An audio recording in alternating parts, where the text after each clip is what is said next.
আসসালামু আলাইকুম। ফাতেমাস কিচেনে সবাইকে স্বাগতম। এখন কথা না বাড়িয়ে চলে যায় মূল উপকরণে। এখানে আমি মাংসকে কিমা করে নিলাম। এখন দেখুন উপকরণগুলো।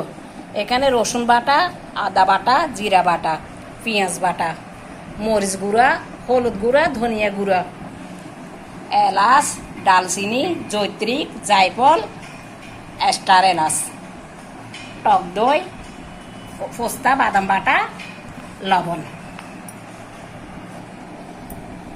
এখন আমি কিমার উপর গরম মশলার গুঁড়া, সামান্য গোলমরিচের গুঁড়া, লবণ, আধা চামচ রসুন বাটা, আধা চামচ আদা বাটা, আধা চামচ জিরা বাটা, 1 চামচ কর্নফ্লাওয়ার, একটু মরিচের গুঁড়া, একটু হলুদ গুঁড়া, একটু ধনিয়ার গুঁড়া দিয়ে ভালোভাবে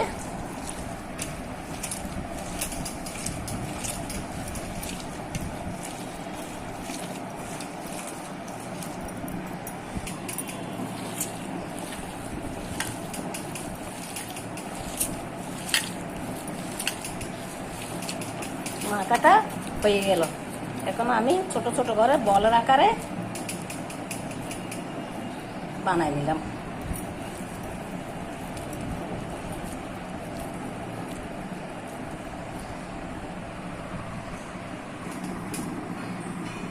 বলের আকারে সব কোপ্তাগুলো বানাই নিলাম। এখন চুলার উপর কড়াইতে আমি একটা একটা কোপ্তা দিয়ে দিলাম।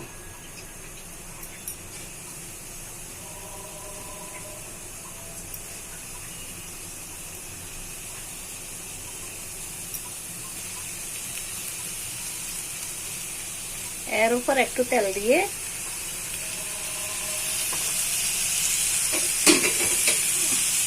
ঢাকনা দিয়ে 10 মিনিটের জন্য দেখুন। 10 মিনিট পর কোপ্তার থেকে পানি বাহির হয়ে এগুলো আস্তে আস্তে শক্ত হতে থাকলো। আস্তে আস্তে করতে হবে, না হয় কোপ্তা ভাঙার সম্ভাবনা আছে।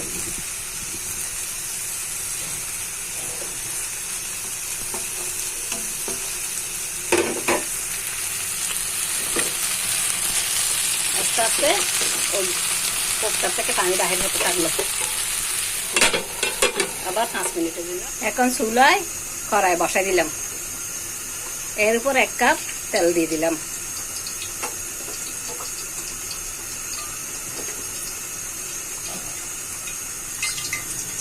তেল গরম হয়ে আসলে এর উপর গরম মশলা দিয়ে দিলাম।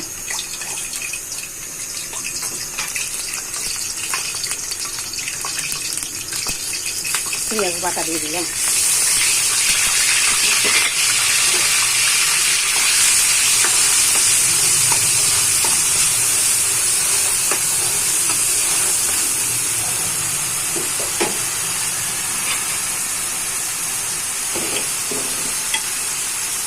এর উপর 1 চামচ আদা বাটা, 1 চামচ রসুন বাটা দিয়ে দিলাম।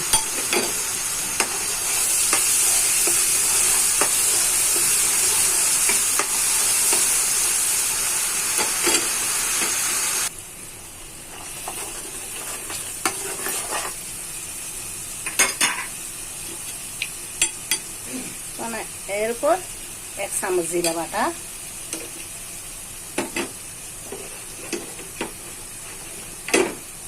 পোস্তা বাদাম বাটা 2 চামচ দিয়ে দিলাম।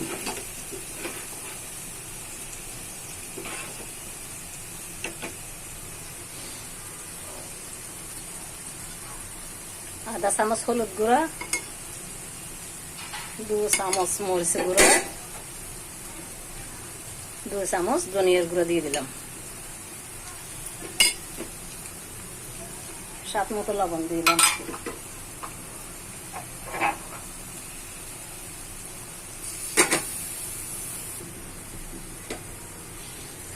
পানি দিয়ে মশলা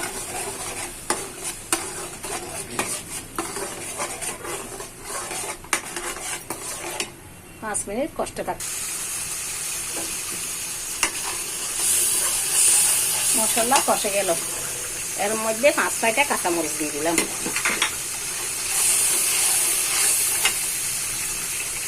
দুই চামচ টক দই দিয়ে দিলাম।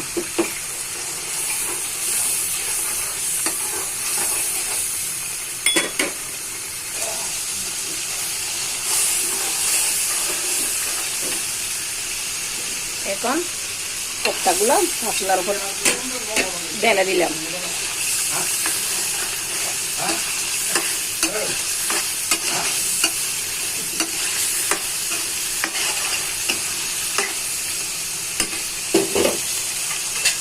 পাঁচ মিনিটের জন্য ঢাকনা দিয়ে দিলাম। পর দেখুন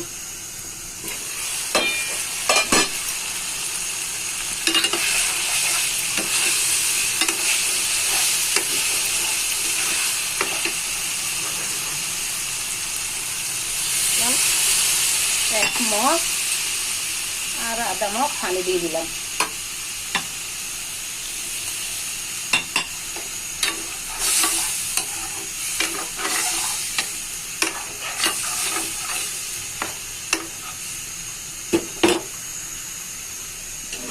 এখন 10 মিনিটের জন্য আবার ঢাকনা।